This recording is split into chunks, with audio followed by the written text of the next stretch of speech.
ಕನ್ನಡಿಗರಿಗೆ ಏನ್ ಹೇಳ್ತೀರಾ? ನಿಮ್ಗೆ ಇಷ್ಟೆಲ್ಲ ಸಪೋರ್ಟ್ ಮಾಡಿದ್ರು, ಅಷ್ಟೆಲ್ಲ ವೋಟ್ ಹಾಕಿದ್ದಾರೆ ಅಂದ್ರೆ ಪೇಷನ್ಸ್ ಇಂದ ಕುತ್ಕೊಂಡು ವೋಟ್ ಮಾಡೋದಿದೆಯಲ್ಲ, ಅದು ತುಂಬಾನೇ ಪ್ರೈಸ್ಲೆಸ್ ಅಂತಾನೆ ಹೇಳ್ಬೋದು. ಸೊ ಎಲ್ರಿಗೂ ಏನ್ ಹೇಳ್ತೀರಾ? ಮೊದಲನೇದಾಗಿ ನಿಮ್ಮೆಲ್ರಿಗೂ ತುಂಬ ಹೃದಯದ ಧನ್ಯವಾದಗಳು. ಬಿಕಾಸ್ ನನಗೆ ಅಷ್ಟು ನನ್ನ ಮೇಲೆ ನನಗೆ ನಂಬಿಕೆ ಇರಲಿಲ್ಲ.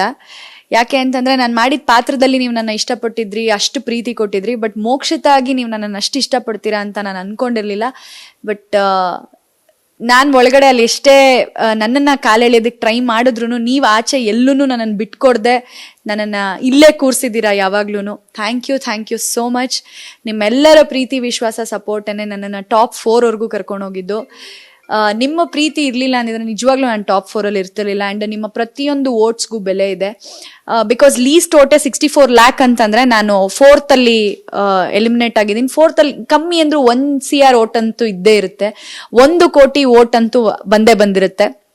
ಅಷ್ಟು ವೋಟ್ಸ್ನ ನೀವು ನನಗೋಸ್ಕರ ಟೈಮ್ ತಗೊಂಡು ವೋಟ್ ಮಾಡಿದ್ದೀರಾ ಅಂತಂದ್ರೆ ನಿಜವಾಗ್ಲೂ ಅದು ಚಿಕ್ಕ ವಿಷಯ ಅಲ್ಲ.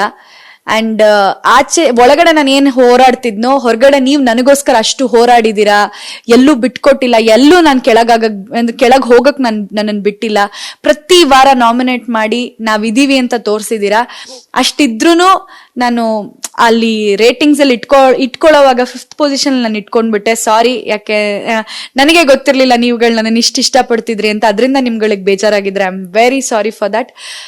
ಬಟ್ ತುಂಬಾ ಖುಷಿ ಇದೆ ನಾನು ಇಷ್ಟು ಜನ ಅಭಿಮಾನಿಗಳನ್ನ ಸಂಪಾದನೆ ಮಾಡಿದೀನಿ ಅಂತ. ಏನೇ ಒಂದು ನೆಗೆಟಿವ್ ಟ್ರೋಲ್ ಆದ್ರೂ ಅದನ್ನೆಲ್ಲ ಮೆಟ್ಟಿ ನಿಲ್ಸಿದ್ದೀರಾ ನನ್ನನ್ನ. Thank you so much. ಇದಕ್ಕೆ ನಾನು ತುಂಬಾ ಹೃದಯದ ಧನ್ಯವಾದಗಳನ್ನ ಹೇಳ್ತೀನಿ. ಇದಕ್ಕೆ ನಾನು ನಿಮಗೆ ಚಿರಋಣಿ ಅಂತ ಹೇಳೋದಕ್ಕೆ ಇಷ್ಟಪಡ್ತೀನಿ. ಒಂದ್ ನಂಬಿದ್ದೆ ನಾನು, ಪಾರು ನನ್ಗೆ ಲೈಫ್ ಕೊಟ್ಟಿತ್ತು. ಬಿಗ್ ಬಾಸ್ ಆ ಲೈಫ್ನ ಇನ್ನಷ್ಟು ಕಲರ್ಫುಲ್ ಮಾಡುತ್ತೆ ಅಂತ ನಂಬಿದ್ದೆ. ಅದು ಕಲರ್ಫುಲ್ ಆಗಿರೋದೇ ನನ್ನ ಪ್ರೀತಿಯ ಅಭಿಮಾನಿಗಳಿಂದ, ನಿಮ್ಮಿಂದಾನೇ ಇದಿಷ್ಟು ಕಲರ್ಫುಲ್ ಆಗಕ್ ಸಾಧ್ಯ ಆಗಿದ್ದು. And thank you so much. Lots of love. ಹೌದು, ಆಕ್ಚುಲಿ ಎಲ್ಲರೂ ಪೇಡ್ ಪ್ರಮೋಷನ್ಸ್ ಅಂತ ಅನ್ಕೊಂಡಿದ್ರಂತೆ. ಅದನ್ನ ಖಂಡಿತವಾಗ್ಲೂ ಯಾವ್ದೇ ರೀತಿಯಾದ ಪೇಡ್ ಪ್ರಮೋಷನ್ಸ್ ಅಲ್ಲ ಅದು. ನನಗೆ ಬಿಗ್ ಬಾಸ್ಗೆ ಹೋಗೋದೇ ಕನ್ಫರ್ಮ್ ಇರ್ಲಿಲ್ಲ. ಹೋಗಕ್ಕೆ 2 ದಿನದ ಮುಂಚೆ ನನಗೆ ಕನ್ಫರ್ಮ್ ಆಗಿದ್ದು. ನಾನ್ ಬಟ್ಟೆಗಳನ್ನೂ ಮನೇಲಿದ್ದಿ ತಗೊಂಡೋಗಿದ್ದೀನಿ, ಶಾಪಿಂಗ್ ಮಾಡಿಲ್ಲ ನಾನು.